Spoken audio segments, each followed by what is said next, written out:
Well, if we go to Ephesians chapter 4, verse 31 through 32, it says, get rid of all bitterness, rage and anger, brawling and slander, along with every form of malice.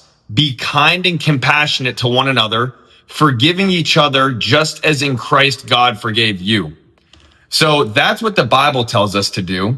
But back in my past, when I was super messed up and at rock bottom, I found myself having a hard time getting rid of bitterness.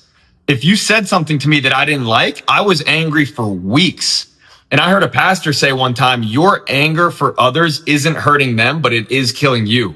And I thought all this anger and revenge and feelings of vengeance I had against others was going to make me feel better and make them feel worse.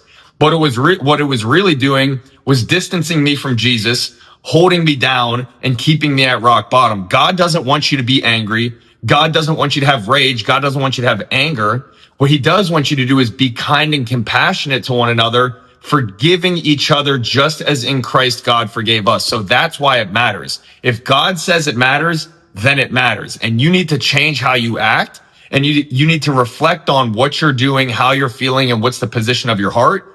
Because my objective in life is I want to be just like Jesus. And if Jesus is telling me to forgive others, be kind and compassionate, then regardless of how I feel, that's what I need to do.